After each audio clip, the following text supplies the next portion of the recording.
sejahtera. Apa khabar kawan-kawan? Harap-harap semuanya sihat. Pada hari ini, saya hendak berkongsi satu kisah dengan kawan-kawan. Tajuk cerita saya ialah Maafkan Cikgu. Kenapa cikgu pula yang minta maaf ya?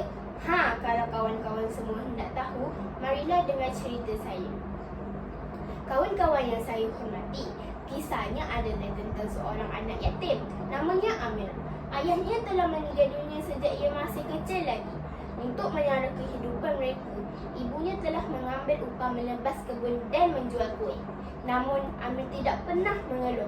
Malah dia turut membantu ibunya dengan bekerja, menghantar surat khabar sebelum ke sekolah.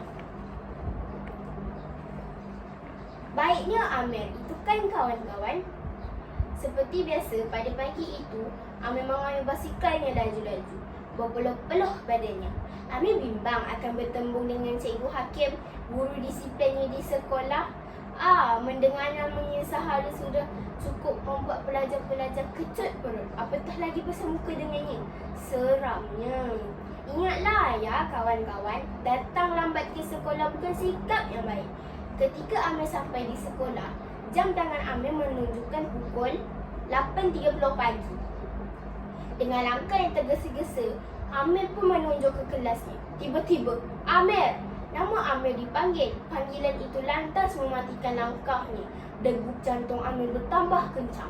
Terlihat wajah Cikgu Hakim sangat serius. Dengan suara yang lantang, Amir dimarahi kerana datang lewat. Amir hanya membisu, memberi alasan pada saat itu bukanlah tindakan yang bijak. Walaupun Amir ingin menjelaskannya, tetapi Cikgu Hakim enggan mendengarnya. Malah dia dituduh menegakkan benang yang basah.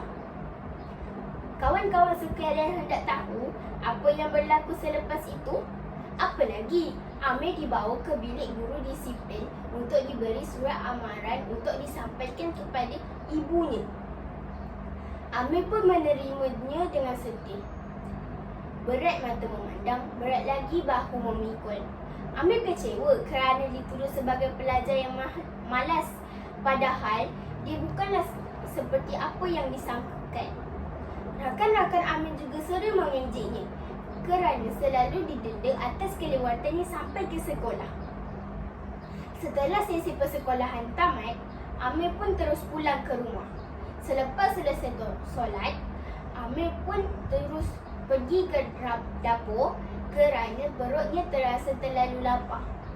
Ketika hendak menjamah makanan, Amir teringat kembali peristiwa yang berlaku di sekolah tadi. Seleranya hilang.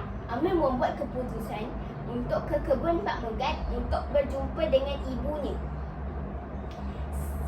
Amir ingin menceritakan peristiwa yang berlaku di sekolah tadi. Sebaik sahaja terpandang wajah ibunya, Amir berasa tidak sampai hati untuk menceritakannya. Malah, Amir membantu ibunya menyelesaikan kerja. Baginya, ibulah segala-galanya. Ingatlah kawan-kawan, syurga itu di bawah telapak kaki ibu. Jangan sesekali membuat hatinya terluka. Kawan-kawan yang dikasihi sekalian, pada malam itu, Amir nekat menyatakan hasratnya untuk berhenti kerja, lantas menyerahkan surat yang diterima daripada Cikgu Hakim. Amir melihat wajah ibunya amat sedih setelah membaca surat itu. Bagi ibu Amir, dia masih mampu menyara kehidupan mereka. Apa yang ibu Amir harapkan adalah dia mahu melihat anaknya berjaya dalam pelajaran. Kawan-kawan yang disayangi sekalian, itulah jasa ibu kita. Sebagai murid tahun 6, Amir dapat berfikir dengan baik. Dia telah membuat keputusan untuk berhenti kerja dia berazam selepas ini tidak akan lambat ke sekolah dan belajar bersungguh-sungguh. Justeru, keesokan harinya, pagi-pagi lagi Amir telah sampai di kedai Pakcik Mutu, tempat dia mengambil surat khabar. Dia ingin menyatakan hasratnya untuk berhenti kerja. Selepas itu, Amir mengayuh basikalnya lebih laju daripada biasa. Dia tidak ingin lagi terlambat. Dia sudah serik dengan herdikan guru disiplinnya. Apabila tiba di persimpangan jalan, tanpa melihat kiri dan kanan, Amir terus melintas. Malang tak berbau, sebuah kereta telah melanggarnya. Amir tercampak di seberang jalan lalu pengsan. Orang yang melanggar Amir itu terus membawanya ke klinik berdekatan. Seorang polis datang untuk menyiasat. Orang yang melanggar Amir itu ingin membelanjakan polis tersebut, tapi tidak diterima. Hal ini disebabkan itulah tanggungjawab seorang polis. Mujurlah Amir tidak apa-apa. Dia cuma mengalami luka-luka kecil saja. Itulah kawan-kawan, kita mestilah berhati-hati semasa berada di jalan raya.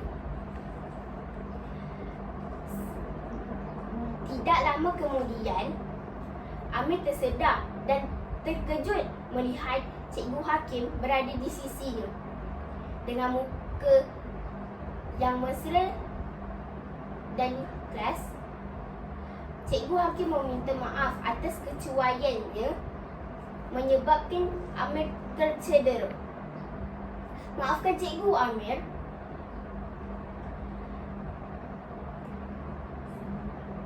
Dengan senang hati, Amir memberitahu Cikgu Hakim bahawa dialah yang bersalah kerana tidak berhati-hati. Kita mestilah mematuhi peraturan sekolah dan juga jalan raya.